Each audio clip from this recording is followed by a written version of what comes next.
21-59 ปีนั้นนายเผ่าภูมิโรจนสกุลรัฐมนตรีช่วยว่าการกระทรวงการคลังก็ออกมาชี้แจงว่าอยู่ในกระบวนการพิจารณาโดยจะต้องเสนอโครงการเข้าสู่ที่ประชุมคณะรัฐมนตรีครม.ภายในวันที่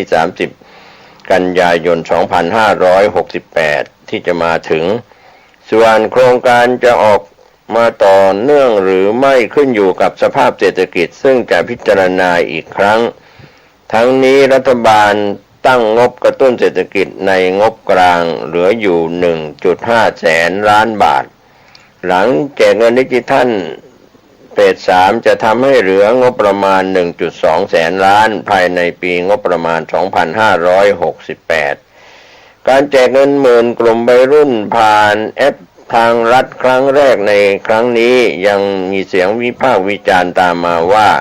พรรคเพื่อไทยตกเขียวเจาะฐานเสียงกลุ่มเยาวชนล่วงหน้าเตรียมรับการเลือกตั้งใหญ่ที่จะมีขึ้นในอีก2 ปีข้างหน้าหากรัฐบาลไม่มีเหตุให้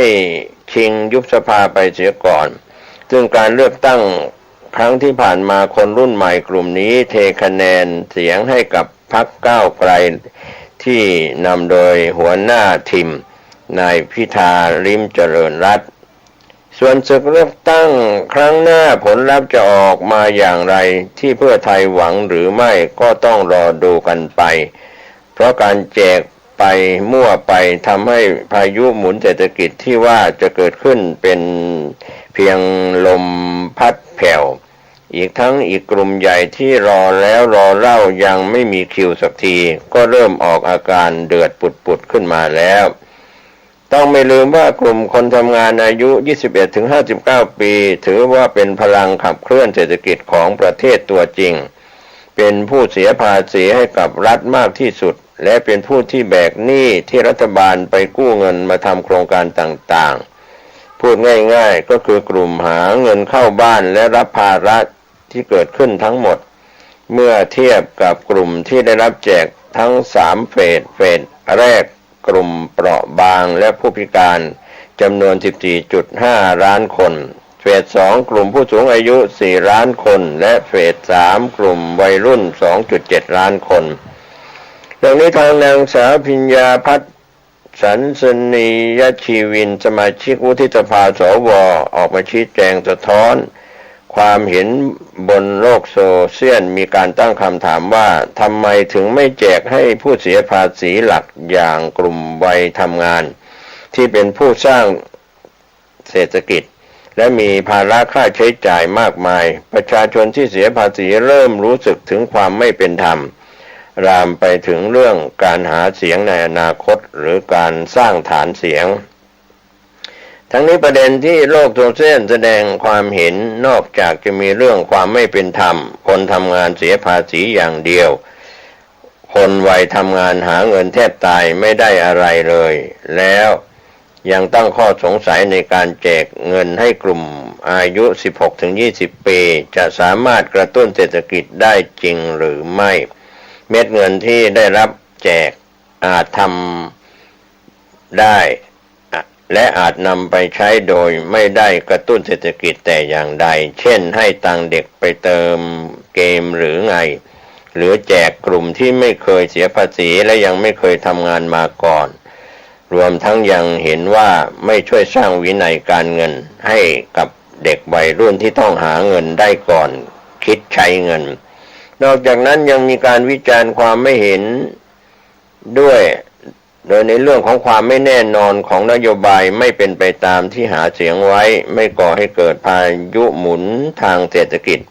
การทยอยแจกเป็นกลุ่มๆสุดท้ายเป็นเพียงการตำน้ำพริกละลายแม่น้ำผลาญเงินงบประมาณแผ่นดินที่ได้ไม่คุ้มค่าเรื่องนี้นางสาวสิริกัญญาตันสกุลสสบัญชีรายชื่อพรรคประชาชนได้ตั้งข้อสังเกตว่ารอบนี้เลือกแจกกลุ่มอายุ 16-20 ปีเท่านั้นอาจเป็นเพราะงบประมาณปี 2568 ไม่เพียงพอและอาจต้องขยายไปถึงงบปี 2569 จึงต้องซอยการแจกเงินหมื่นออกมาเป็นเฟสรอบนี้เม็ดเงินที่แจกเกิดผลในการกระตุ้นเศรษฐกิจใดๆ เพราะก่อนหน้านี้ที่แจกไปก้อนใหญ่กว่านี้ยังไม่ทำให้อัตราการเติบโตทางเศรษฐกิจหรือที่เรียกว่า GDP กระดิกได้และไม่เชื่อว่ารัฐบาลจะซื้อเสียงล่วงหน้า New Voter เพราะผู้มีสิทธิ์เลือกตั้งรุ่นใหม่มีวิจารณญาณมากพอที่จะไม่ถูกซื้อเสียงด้วยเงิน10,000 บาทเมื่อมองย้อนกลับไปรัฐบาลพรรคเพื่อไทยชูโครงการแจกเงิน10,000ดิจิทัลเป็นเรือธงในการกระตุ้นเศรษฐกิจโดยรัฐบาลนายเศรษฐาทวีสินวางไทม์ไลน์การแจกเงิน10,000ดิจิทัล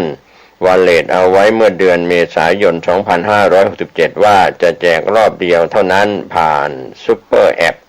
ทางรัฐของรัฐบาลเพื่อกระตุ้นเศรษฐกิจชุดใหญ่โดยประชาชนได้รับสิทธิจำนวน50ล้านคนก็ต้องผ่านหลักเกณฑ์หลักๆก็คืออายุเกิน16ปีขึ้นไปมีรายได้พึงประเมินไม่เกิน 840,000 บาทในปีภาษี 2566 ที่ผ่านมาขออภัยในปี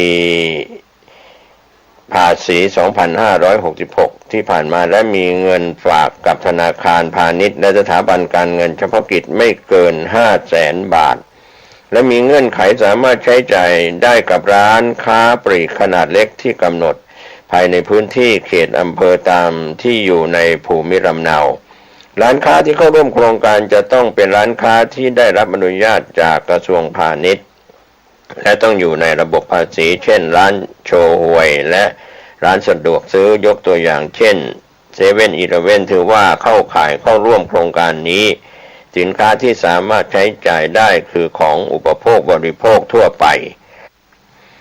โดยจะยกเว้นสินค้าอบายมุขน้ำมันและการให้บริการและการซื้อของออนไลน์เป็นต้นกำหนดเริ่มใช้จ่ายภายในไตรมาส 4 ปี 2567 ที่ผ่านมานั้นเป็นนโยบายในรัฐบาลเศรษฐาส่วนรัฐบาลนี้ตั้งเป้าใช้เม็ดเงินงบประมาณ500,000 ล้านบาทที่มาจาก3ทางคือ 1. งบประมาณรายจ่ายปี 2567 จำนวน 175,000 ล้านบาท 2. งบประมาณรายจ่ายปี 2568 จำนวน 152,700 ล้านบาทและ 3. เงินอีก 172,300 ล้านบาทจะใช้มาตรการ 28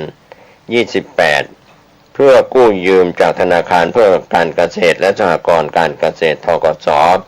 แต่เมื่อรันโครงการจริงๆไป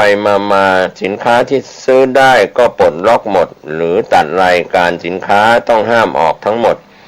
ร้านค้าที่เข้าร่วมก็เปิดกว้างอ้าซ่าส่วนที่เป็นปัญหามากที่สุดก็คืองบประมาณสำหรับทำโครงการดึงมาได้เฉพาะงบประมาณรายจ่ายประจำปี 2567 และประจำปี 2568 ส่วนเงินจากธนาคารธกส.หรือธนาคารเพื่อการเกษตรและสหกรณ์ที่จะกู้ยืมมาใช้แจกเอามาไม่ได้เพราะขัดระเบียบข้อกฎหมายกระทั่งทำให้โครงการแจกเงิน10,000ทำตูมเดียวไม่ได้ต้องทยอยแจกเป็นกลุ่มๆไปโดยเฟสแรกกลุ่มเปราะบาง 14.5 ล้านคนผู้รับสิทธิสวัสดิการแห่งรัฐ 12.4 ล้านคนและผู้พิการ 2.1 ล้านคนแจกเมื่อปลายเดือนกันยายน 2567 ที่ผ่านมาเฟส2กลุ่มผู้สูงอายุจำนวน4ล้านคนแจกตอนเดือนมกราคม 2568 และเฟส3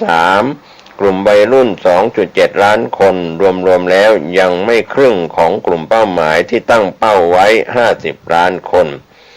การแจกไปเรื่อยมั่วไปเรื่อยแทนที่จะสร้างคะแนนนิยมให้กับพรรคเพื่อไทยกลายเป็นว่ารัฐบาลเพื่อไทยเลือกที่รักมักที่ชังอย่างเวลานี้เกิดกระแสกลุ่มคนทำงานจ่ายภาษีไม่ได้รับความเป็นธรรมต้องรออีกยาวนานแค่ไหนถึงจะรับแจกเช่นกลุ่มอื่นบ้างก็ไม่มีใครตอบได้ชัดเจนแม้แต่นายกรัฐมนตรีก็เป็นส่วนมุมมองวิพากษ์จากผู้จัดการสุดสัปดาห์นะครับที่ออกมาวิพากษ์หัวข้อเอาเข้าจริงคือไม่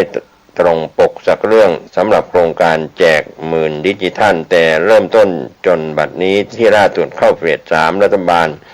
เพื่อไทยพุ่งเป้าตกเขียวกลุ่มวัยรุ่น 2.7 ล้านคน 2.7 หมื่นล้านบาททิ้งกลุ่ม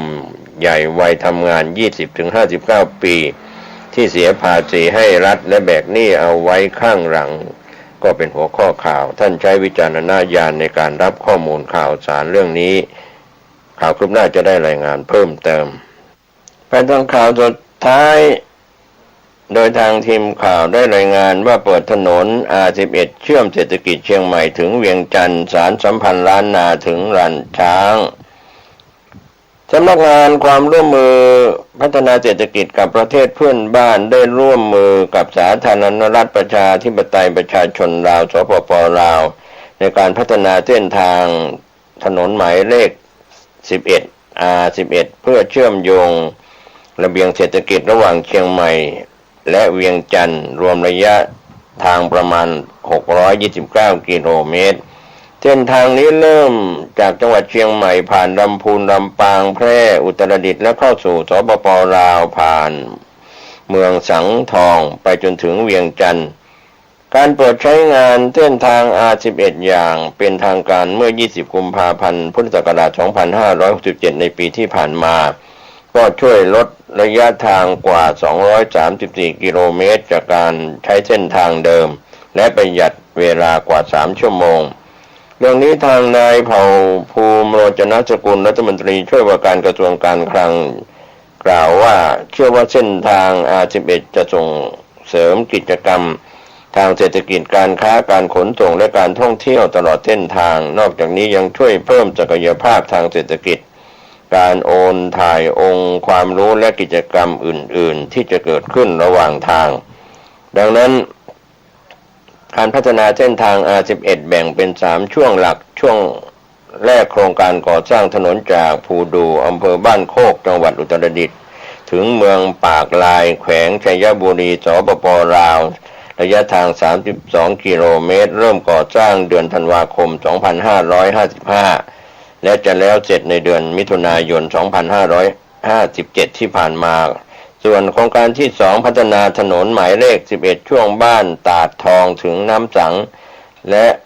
เมืองสังทองระยะทาง82กิโลเมตรเริ่มก่อสร้างเดือนพฤษภาคม2557จะแล้วเสร็จในเดือนกรกฎาคม